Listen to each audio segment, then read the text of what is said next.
Okay, good morning. How do you square logic and faith?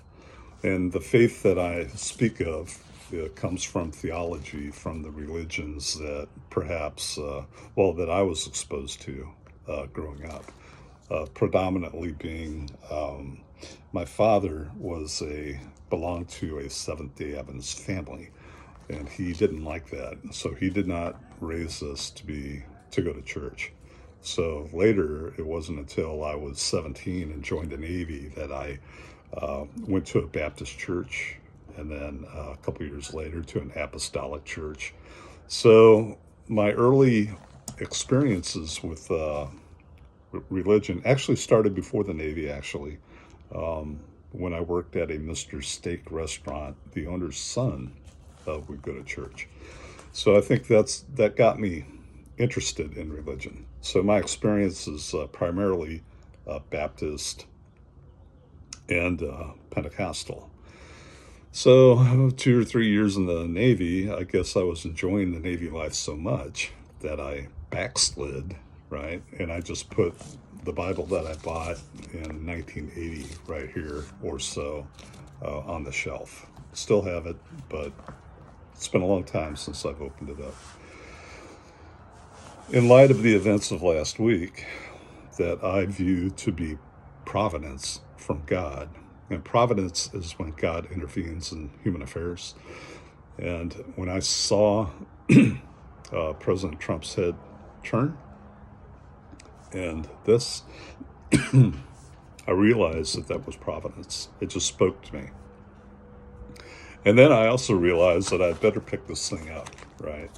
Now, what I have become over the years is just a more logical thinking person. I tend to approach the world with a degree of stoicism, and things logically have to make sense for me. Now, that doesn't mean I have all the knowledge that I need, or even the intelligence that I need to apply logic, right? Logic is the application of information that we have and the knowledge that we know. And nobody knows everything. Nobody is the most intelligent. Even AI. AI is a mirror of the elite. It's going to put forward the agendas that they want to put forward. AI is nothing more than a radical brain that can operate at light speed. So we should be very fearful of AI. AI is not this, free will thing. Okay, so understand that about AI.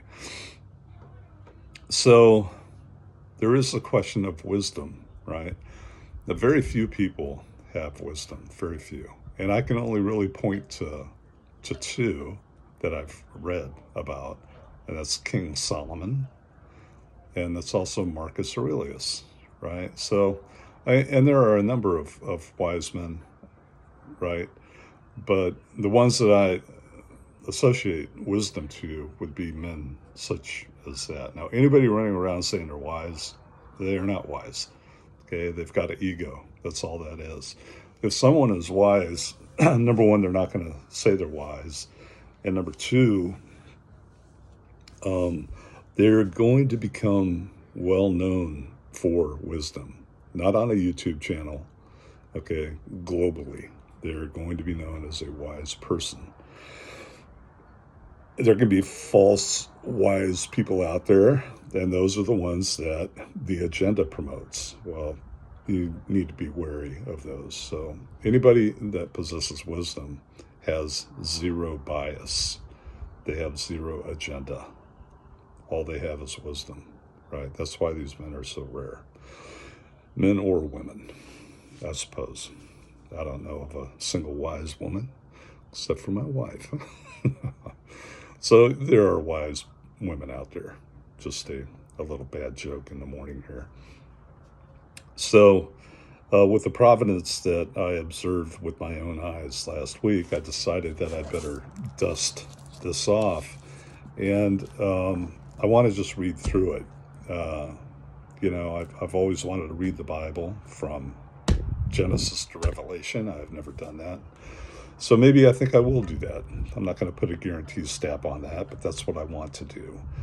I've wanted to do that for a long time, and maybe I've finally hit the time in my life where I can do this. Now, logically, the Bible to me makes complete sense. Now, you can use it as a historical document.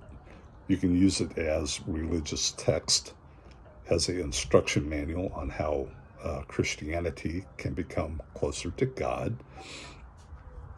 But what intrigues me most about the Bible are the prophecies, are the visions. I can use two examples. Number one, well, I'll use an example of a vision, and then we'll talk about Genesis for just a fraction of a moment here. But when Ezekiel saw the wheel thousands of years ago, no human could fly. There were not hot air balloons. There was nothing like that.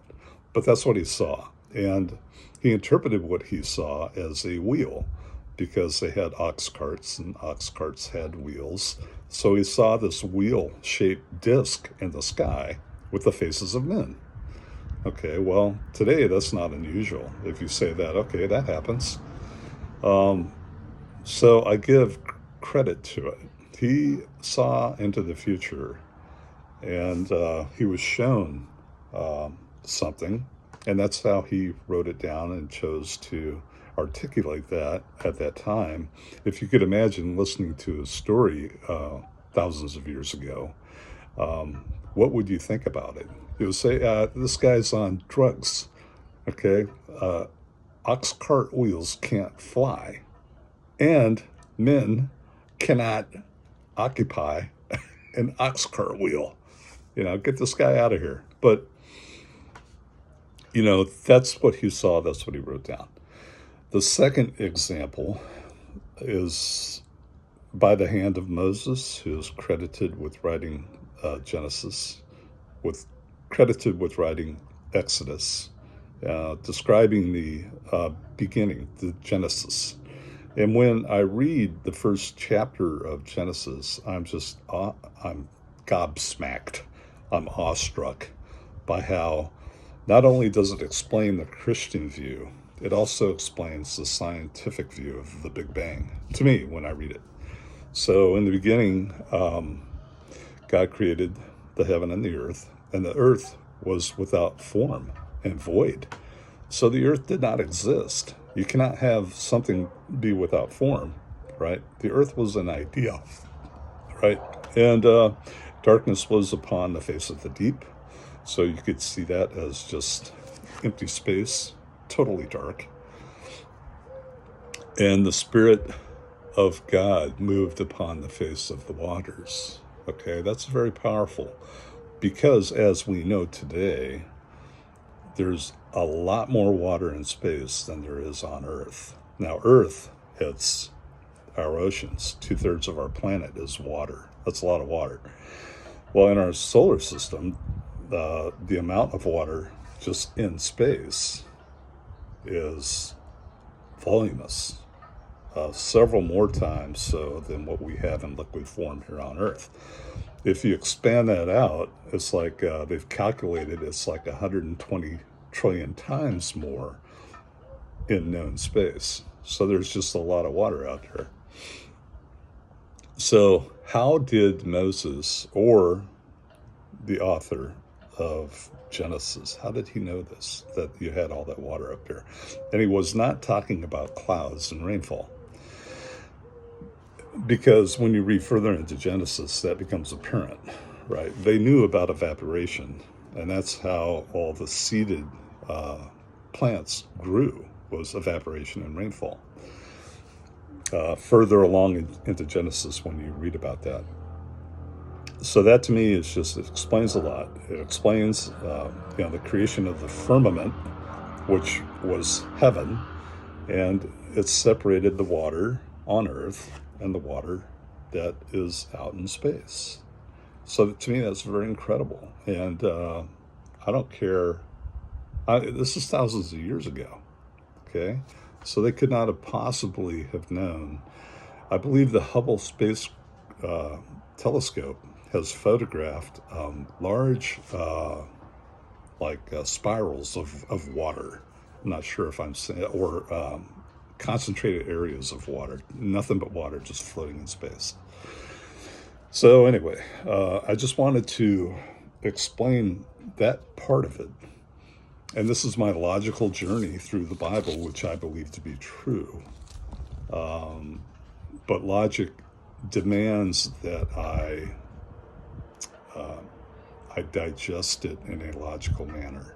So that just gives you a little touch of it right here.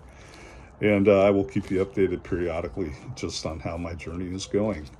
And this is big. This is big for me because this represents a change in my life where I am acknowledging more of the reality of the spiritual world in which we are a part. Man became a breathing soul when God formed us from the dirt of this earth, of this world. We have the minerals, we have everything that dirt has is in our body, in our bones. Okay, so there's just too much truth here that cannot be ignored. Not everything is going to make sense to me. But again, you know, that's where faith comes in. I kind of started this, how do you square logic and faith? Well, that's my challenge. I don't have an answer for that. But I do know that I lack knowledge. So maybe that's the best place to start.